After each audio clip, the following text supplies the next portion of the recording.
Another video of Shah classes. Okay, तो आज हम करने जा रहे हैं BMTC 132 शाह क्लासेस का क्वेश्चन नंबर 6, ओके, जो कि है हमारे BMTC 1 चैप्टर नंबर 1 से। Okay, so find the following, हमें क्या करना है, कुछ निकालना है। The equation of the line joining, अगर तुम्हारे क्वेश्चन में ये लाइन आ गई, the equation of the line joining, तो इसके लिए हम कौन सा फॉर्मूला लगाएंगे? सबसे पहले इसके लिए फॉर्मूला लगाएंगे x minus x1 is equals to y minus y1 is equals to z minus z1 upon में x2 minus x1 y2 minus y1 z2 minus z1।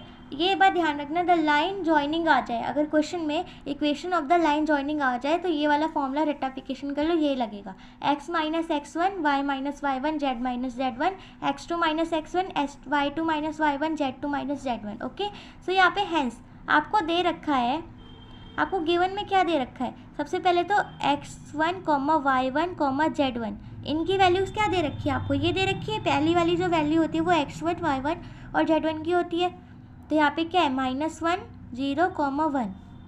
Then x square y square z square की value क्या दे रखी है? जो second coordinates होते हैं वो x square y square z square होते हैं। ये क्या दे रखे हैं? 1 2 3। तो यहाँ पे 1 2 3। ओके, अब ये जो वैल्यूज़ है ये यहाँ पे पुट करना है। x की वैल्यू तो हमें कुछ दे ही नहीं रखी, हमें x1 और x2 दे रखा है। x तो सिर्फ दे ही नहीं रखा, तो x के बदले तो x ही लिखेंगे हम लोग, ठीक है। x के बदले सिर्फ x ही लिखा हमने, माइनस है तो माइनस। अब x1 की यहाँ पे x1 है, यहाँ पे x1 क्या है? यहाँ पे -1 है, तो यहाँ पे -1 लिख दिया, ठीक है। अपॉन x2 कितना है? यहाँ पे x2 यहाँ पे हमारा 1 है, तो 1 लिख दिया, माइनस x1 कितना है? यहाँ पे -1 है, तो यहाँ पे -1 लिख दिया। फिर इज इक्वल्स टू यहाँ पे y की वैल्यू क्या है? y की वैल्यू तो दे ही नहीं रखी, तो y की वैल्यू y आएगी, माइनस y1 की वैल्यू क्या है? y1 की वैल्यू 0 है, तो यहाँ पे 0 अपॉन पे या y2 की वैल्यू क्या है? y2 तो ये रहा, y2 की वैल्यू 2 है, तो यहाँ पे 2 लिख दिया, माइनस है ना, यहाँ पे माइनस है तो यहाँ माइनस लिख दिया। y1 की वैल्यू क्या है? y1 की वैल्यू 0 है, तो यहाँ पे 0। फिर इज इक्वल्स टू z की वैल्यू क्या है? z की तो वैल्यू ही गिवन नहीं है, z माइनस z1 की वैल्यू क्या है? यहाँ पे z1 की वैल्यू 1 है, ठीक है। अपॉन में z2 की वैल्यू क्या है? हमारे पास 3 है, तो यहाँ पे 3 लिखा। फिर z माइनस है तो माइनस, फिर z1 की वैल्यू क्या है? 1, ठीक है। अब इन्हें सॉल्व कर दो, बहुत ही ईजी क्वेश्चन है। x माइनस माइनस प्लस होता है, तो यहाँ पे +1 अपॉन पे 1 minus minus +1 is equals to y में 0 माइनस करोगे y ही आएगा, 2 में 0 माइनस करोगे 2 ही आएगा, तो z -1 अपॉन 3 में 1 माइनस करोगे 2 आएगा। इन्हें सॉल्व कर दो, x + 1 अपॉन में 2 1 + 1 2 is equals to y upon 2 is equals to z -1 upon 2। Solve हो गया, बस इतना सही आंसर था इसका, है ना। बहुत ईजी सा आंसर है ना इसका, आपको समझ आया होगा, बहुत इजी सा क्वेश्चन है ये वाला भी। अब आगे बढ़ते हैं, ठीक है। अब आते हैं हम क्वेश्चन नंबर सॉरी ई का जो 6 है हमने वो किया। अब ये इसका फर्स्ट पार्ट था, ठीक है। इसका जो सेकंड पार्ट है वो ये वाला है, क्या है? ये वाला है, द इक्वेशन ऑफ लाइन। अच्छा, विद डायरेक्शन कोसाइन, एक इक्वेशन है लाइन की, उसमें डायरेक्शन कोसाइन ये दे रखे हैं। अगर आपको डायरेक्शन कोसाइन ना दिए हो, सिर्फ पॉइंट्स दिए हो ना, तो आपको ये वाला फॉर्मूला यूज़ करना है।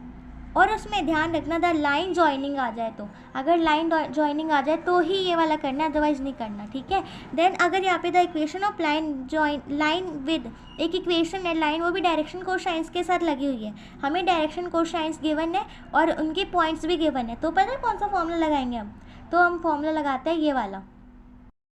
देखो यहाँ पे सबसे पहले डायरेक्शन कोसाइंस लिख लेते हैं, यहाँ पे a b और c लिख लेते हैं डायरेक्शन कोसाइंस। a की वैल्यू क्या है? पहली डायरेक्शन कोसाइन क्या है? 3/5। b की वैल्यू क्या है? -√6/5। देन c की वैल्यू क्या है? 4/5। और यहाँ पे वैल्यूज़ क्या दे रखी है हमें?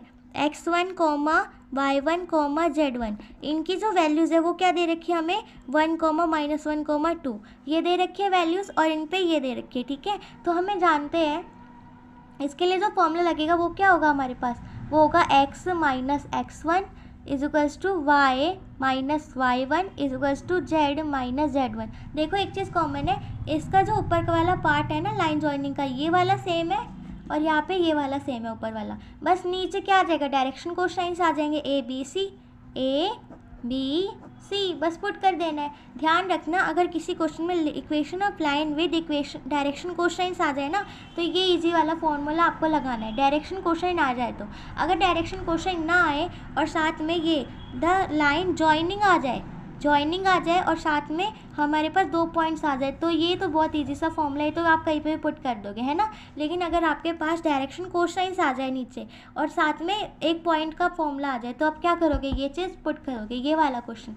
तो यार एक्स की वैल्यू हमें पता नहीं है, दे ही नहीं रखी, तो एक्स के बदले एक्स ही लिखेंगे, माइनस x1 क्या है 1, तो यहाँ पे 1 लिखा, इज इक्वल्स टू वाई की वैल्यू क्या है हमारे पास नहीं पता हमें, तो y माइनस y1 की वैल्यू क्या है -1, तो -1 इज इक्वल्स टू z की वैल्यू नहीं पता, माइनस z1 की वैल्यू क्या है, z1 ये रहा, z1 ये रहा 2, ठीक है, अपॉन पे a की वैल्यू क्या गिवन है √3/5, y की वैल्यू क्या गिवन है -6/5, z की वैल्यू क्या, c की वैल्यू क्या गिवन है हमारे पास 4/5, ठीक है सॉरी, ये हमने सॉल्व किया तो क्या आएगा x -1/√3/5 is equals to y minus minus plus 1/-√6/5 is equals to z -2/4/5।